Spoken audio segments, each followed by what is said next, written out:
The ST versus the Amiga, a format war that divided playgrounds way back when, and I dare say still divides people who don't have much going on in their lives. I think though, after all this time, that we can safely say that the Amiga was the superior machine, in the gaming entertainment department at least. The Amiga's more advanced graphics chipset and better onboard sound meant that with most cross-platform games, and there were a lot of those, the Amiga version was generally the better one. But not always. Sometimes, once in a while, the ST snuck ahead and cocked a snook at the competition, so join me as I bask briefly in the glory of those rare moments when the ST beat the Amiga.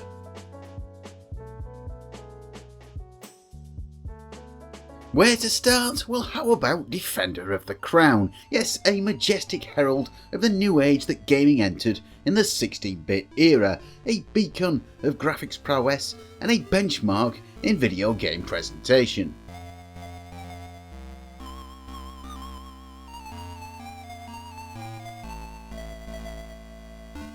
Now, a casual glance would give the impression that the Amiga version is surely the better one. Yeah, the ST does a good job, but the Amiga's larger colour palette and rich multi-timbral sounds have to give it an unsurprising lead visually and melodically. But of course there has to be more to a game than that, and when it comes to the actual gameplay, the ST version is the obvious winner. Creators Cinemaware were pretty candid about the fact that the Amiga version was done in a bit of a hurry, many features being left out in the rush to get it released and get some cash. On the ST though, things were done at a more leisurely pace, and it's much more complete as a result. Yes, it's got everything the Amiga has and more, existing features are expanded and a whole range of new ones added. A much more fleshed out experience all round, turning this from a bit of a tech demo into an engaging action strategy adventure. The ST saw what was probably the best version of this game on any platform of the time, still fairly pretty and yet loaded with details the original release lacked. Surely though I can hear Amiga fans saying a mere historical accident, the ST benefiting from the vagaries of development crunch time and nothing more. This one surely doesn't count. Well, how about we take a look at 1943.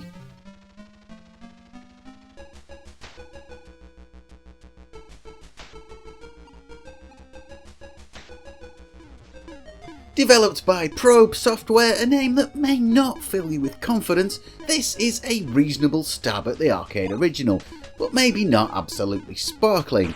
It does though manage to capture something of the essence of Capcom's World War II blaster, it being importantly pretty darn quick and nicely smooth. What about the Amiga version though? Hot comparison action, that's what we're here for. Well, it's almost identical, apart from the fact that this version seems to be operating in a pot of glue. For why, I don't know, but here on the Amiga it really chugs along. Gone is the frantic pace we saw on the Atari, replaced by something a bit more ponderous. By itself it may not seem so bad, but side by side you can see the ST version runs at a much more rapid arcade-like clip. You might even notice the Amiga's missing parallax scrolling on the clouds too. What on earth went wrong? The Amiga's only redeeming feature here is probably the music, beating the ST's rather weak 8-bit sounding plonk along, but that's not enough to save it. Yes, I can already hear the true Amiga enthusiasts murmuring though. This is clearly a rubbish port of a rubbish game by a rubbish company, and you are rubbish, and also this video is rubbish. All of which may be more or less true. None of the home computer versions of this game were really that good. You've got to look to the consoles, or of course the arcade original, to really see this game at its best. And yes, Probe may have been known for getting stuff out the door in a rush, but they weren't always known for their commitment to quality. This may well just be a production glitch that no one could be bothered to fix. It is pretty uncharacteristic of the Amiga really to fail on a 2D shooter like this one. Its amazing 2D abilities gave it the upper hand over the ST most of the time, even when, like here, the two versions of the game were clearly developed in parallel. Yes, another fluke, I'm sure Amiga fans would say. There can be no others, obviously. Well, hang on, because here is the Addams Family. They're creepy and they're kooky, mysterious and spooky. Also, they're available for rental on video from June the 17th, 1992. That little plug on the title screen will tell you what direction this game is headed in. Yes, another licensed tie-in from Ocean, once again a company whose name may not fill you with much confidence. Their 90s output may have been a little patchy at times, but this though is far from their worst crime, a competent cartoon platformer of the type that the 90s were littered with. This is probably one of the better low-rent Mario rip-offs from the era. Okay, that is fairly faint praise, but well, it's not such a bad game really. Colourful and nicely animated, it turns out pretty well on the ST, so how does the Amiga version compare? Well, it does seem to be lacking something maybe not essential to the gameplay, but rather essential to the visuals. Yes, it's got no backgrounds. Again, for why, I don't know, but the Amiga version has suffered a bit of a downgrade. Where on earth did those backgrounds go? I'm guessing again some kind of glitch here, something that they never had the time to fix before release. Sod the backgrounds, lads, we need to get this out in time for the pan-European marketing extravaganza. Heads will roll if we don't. Gameplay, on the other hand, seems to be near enough identical. It could be my imagination, but the ST version does seem a little bit snappier though, but not by much, although you may well disagree. The graphics though, well, it looks like it's a very rare case of the ST being the victor. Not something that happens a lot, but here the ST strolls away with the modest accolade of having the best looking home computer version of this game. Pish posh, I can hear those Amiga fans scoffing already. Another rubbish game from another rubbish company, and this video is getting rubbisher and rubbisher by the minute. When will this madness end? Harumph, harumph. Well, not just yet, for up next is a game that no one could honestly accuse of being rubbish. It's Interphase. From the slightly better regarded Imageworks, Interphase is a game that may not be so well known, but is pretty darn good, both technically impressive and quite fun to play as well. A 3D pseudo space shooter. I say pseudo because, well, it's not actually set in space. Like Starglider, but in a giant underground car park seems to have been the design brief, and that's kind of how it plays too, but with the addition of a bit of strategy thrown into the mix as well. Blast the enemies in cyberspace whilst your girlfriend tangles with security droids in meat space is the basic plot. Yes, a good bit of shooting with a side order of escort quest makes this an interesting mix. Here on the ST, well, it does look good, doesn't it? Lots of filled polygons whizzing around in a way that few games before had managed on any system. There's even some neat lighting effects too. The sort of game that really requires fast performance to properly shine, something that it thankfully manages to bring.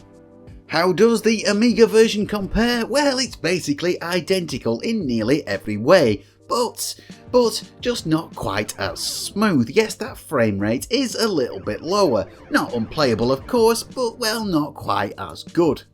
Now, this may not be a surprise. If you know the specs of these machines, you'll know that the ST68K processor runs not a lot, but a little bit faster than the Amiga, clocked at just shy of a full megahertz quicker.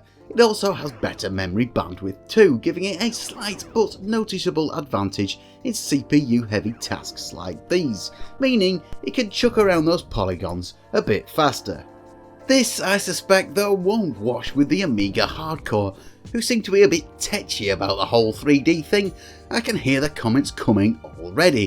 Clearly this is the work of lazy devs who don't understand the power of the mighty Amiga Blitter, which can draw lines at 1,000,000 pixels a second, I will have you know. Whatever the reason, the ST does just about walk away with this one too, and it's a story that was repeated with a lot of other 3D games as well. To name just a couple, Midwinter, the innovative proto-open world game, runs just a shade better.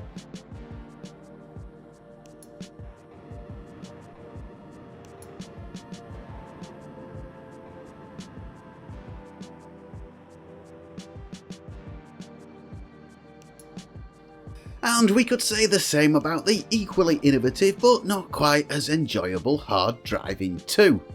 Obviously some conspiracy is afoot here, presumably the work of Atari ST cultists, determined to besmirch the name of the mighty Amiga by making games that run just a little bit worse, and definitely not because the ST was a bit better at this sort of thing.